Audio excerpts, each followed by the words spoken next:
ಎಲ್ಲರಿಗೂ ನಮಸ್ಕಾರ. Day 12 fitness ಬ್ಲಾಗ್ಗೆ ಎಲ್ರಿಗೂ ಸ್ವಾಗತ. ಮಾರ್ನಿಂಗ್ ಬ್ರೇಕ್ಫಾಸ್ಟ್ ಮುಗಿಸಿ ಸಂಜೆ ಜಿಮ್ಗೆ ಹೋಗಿದ್ದೆ. ಇವತ್ತು ಜಿಮ್ಮಲ್ಲಿ ಚೆಸ್ಟ್ ವರ್ಕೌಟ್ ಇತ್ತು. ಚೆಸ್ಟ್ ವರ್ಕೌಟ್ನೆಲ್ಲ 3 ಸೆಟ್ ಮಾಡಿ ನಂತರ ಮನೆಗೆ ಹೋದೆ. ಮನೆಯಲ್ಲಿ ಇವತ್ತು IPL ನೋಡೋಣ ಅಂತ ಮ್ಯಾಚ್ ಕೂತ್ಕೊಂಡ್ರೆ ಮಳೆ ಬಂದು ಇವತ್ತಿನ ಮ್ಯಾಚ್ ನಡೀಲೇ ಇಲ್ಲ. ಸೋಮವಾರ ಆಗಿರೋದ್ರಿಂದ ಟೈಮ್ ಜಾಸ್ತಿ ಆಯಿತು, ಜನ ಕೂಡ ಜಾಸ್ತಿ ಇದ್ದು. ನಂತರ ಜಿಮ್ ಮುಗಿಸ್ಕೊಂಡು ಬರಬೇಕಾದ್ರೆ ಒಂದು ಸುಂದರವಾದ ಲೈನ್ ನೋಡಿದೆ. ನೋಡಿ ಎಷ್ಟು ಸುಂದರವಾಗಿದೆ ಸಾಲುಗಳು. ಅದಾದ ನಂತರ ಜಿಮ್ ಮುಗಿಸ್ಕೊಂಡು ಫುಲ್ ಸುಸ್ತಾಗಿತ್ತು. ಮತ್ತು ಮನೆಗೆ ಬಂದು ಭಗವದ್ಗೀತಾ ಓದ್ತಿದ್ದೆ. ನಾನು ನಿಮಗೆ ಲಾಸ್ಟ್ ವಿಡಿಯೋದಾಗ ಹೇಳಿದ್ದೆ ಆಧ್ಯಾತ್ಮ ಅಂದರೆ ಏನು ಅಂತ ಹೇಳ್ತೀನಿ ಅಂತ.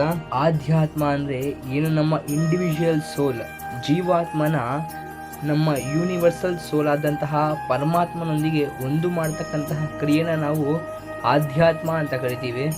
ಇಲ್ಲಿ ಪರಮಾತ್ಮ ಅಂದರೆ ಯಾವುದೇ ದೇವರಲ್ಲ. ಪರಮಾತ್ಮ ಅಂದರೆ it is a form of energy. ಧ್ಯಾನ ಮಾಡಬೇಕಾದ್ರೆ ನಮ್ಮ ಚಕ್ರಗಳನ್ನು ಆ್ಯಕ್ಟಿವೇಟ್ ಮಾಡಿ ಜೀವಾತ್ಮನ ಪರಮಾತ್ಮನೊಂದಿಗೆ ಸೇರಿಸಿ ಆಧ್ಯಾತ್ಮ ಎನ್ನುವ ಒಂದು ಅನುಭವವನ್ನು ಪಡಿತೀವಿ. ಎಲ್ಲವನ್ನು ಮುಗಿಸಿ ನನ್ನ ಲಾಸ್ಟ್ ಮೀಲ್ ನನಗೆ ಧ್ಯಾನ ಎಂಡ್ ಮಾಡಿ ಧನ್ಯವಾದಗಳು.